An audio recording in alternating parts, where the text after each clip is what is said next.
Hi, this is Anna Imagination with the Healing Garden, and welcome to Predator Dating. I love Predator Dating.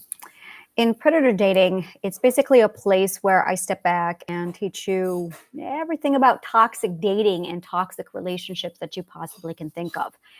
And recently, over the last 3, 4 days, it's been a massive internal shift. And from that, I got to a point where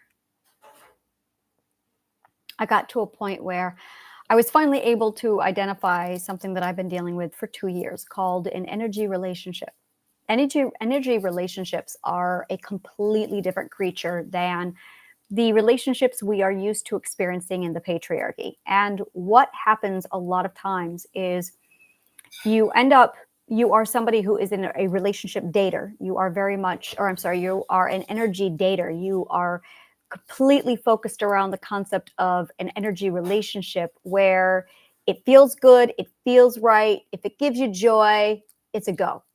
And when you are that kind of a person stepping into a dating pool, you're going to get a lot of fourth perspectives just bombarding you. And that's the problem. That right there is the massive issue, is you've got a lot of fourth perspectives that are bombarding you while at the same time you are trying to align to your ethics. And your ethics are on a completely different playing field. So I'm going to take this space and go over exactly what energy relationships look like and what, as an energy relationship or an energy dater, you are going to run into when you get into the dating pool.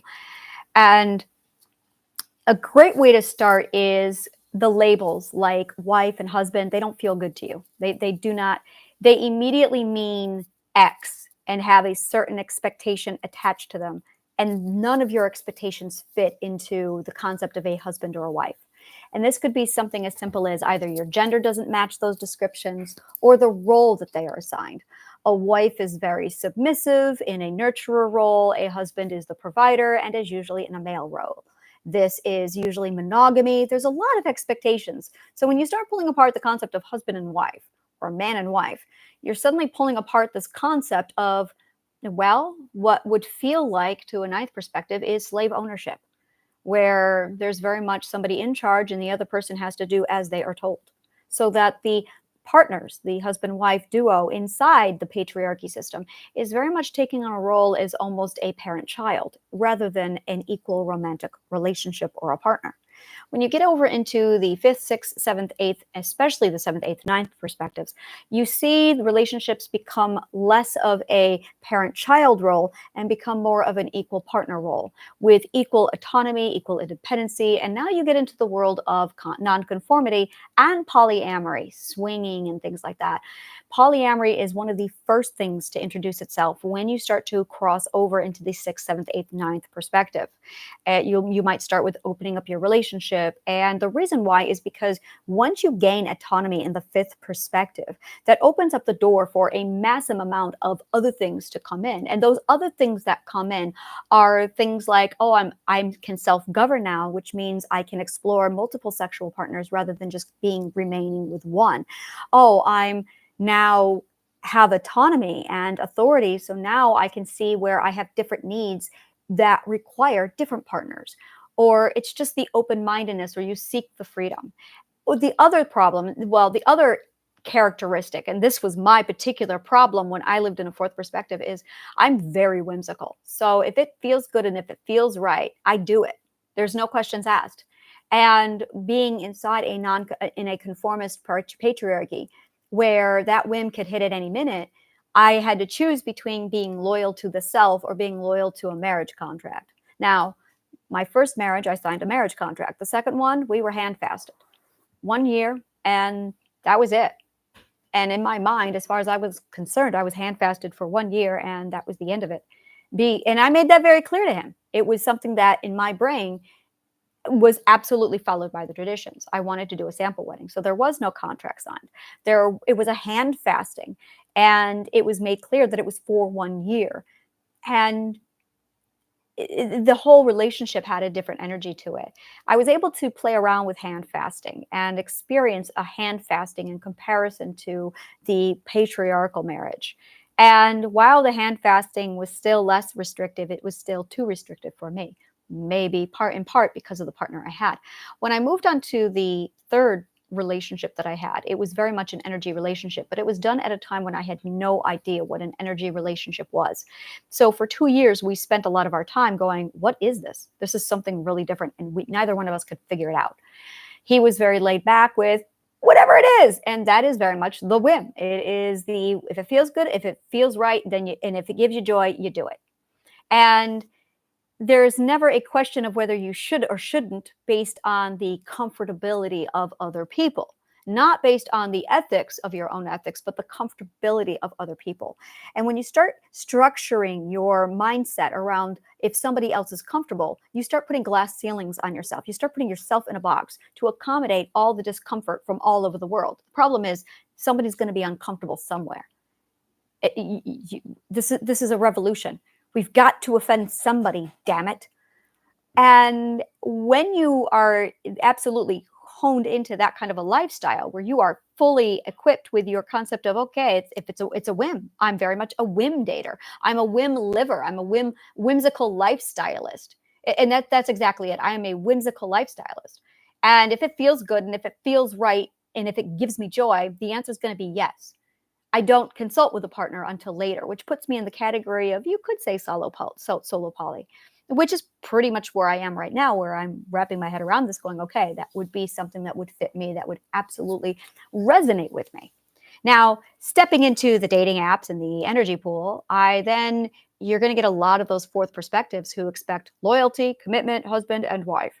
They want a boyfriend, they want a girlfriend. Now, for me, in my brain, if you're single, it means you are basically available for pursuit. And that's, to me, what fourth perspectives define single. It means available for pursuit. And I'm not single. I am not single. I don't want to be pursued. I am not at all. And that's one of the things that as an energy relationship or an energy shipper, that is something that's absolutely off the table. Under no circumstances do I ever like being pursued. If I want to be pursued, then it's something that I will engage with you. I will talk to you about, and then let the games begin. But for me, in my mindset and the way I am, I don't like being pursued. And this is where my BDSM mistress side really comes out loud and clear. I don't like the bullshit of romantic pursuit. It's just very simple for me of, nope, that's not where I fall. If I like you and it's already romantically in question, then I will consider that. Now, the flip side of all of that, when you step into the other side, is the concepts of boyfriend, girlfriend. And for me, when you do boyfriend and girlfriend, you've just set this timer, this expectation of, oh, you are boyfriend and girlfriend. You are sampling out marriage material. And after a certain point, you are either going to be expected to bail on the relationship or propose marriage. And that, to me, becomes the mindset as soon as you use the words boyfriend, girlfriend. And that, again, is that patriarchal thinking. But when you're an energy shipper, that's not where your mind is. When you're focused on dating with the energy, that's not how it works. Not at all. It's foreign to you. And the further you get away from fourth perspective, like fifth perspectives can do that. They can toggle it. Sixth perspectives, they can do it. But once you hit seventh perspective, it's not even, it's absolutely something you can't even address. It's so foreign. Eighth perspective, and it's like, what do I do with this? It's so mind-blowing because it literally sounds like a different language at this point. When you hear masculine and divine energy, when you hear the man role versus like all of these gender roles, all of these gender stereotypes, when you get into the seventh perspective, gender stops to exist. There's no gender after the seventh perspective. It just, you don't see people as gender. What you see is the energy. Everything becomes about the energy at 7 and then 8 and the 9. So you're way past gender. Transgender people make the most sense to you when you get to 7, 8, 9. You absolutely, they make so much sense to you. They are like, all right, I get those people. And you become very like, I get it too. You think more in terms of this is the we, and we are the one.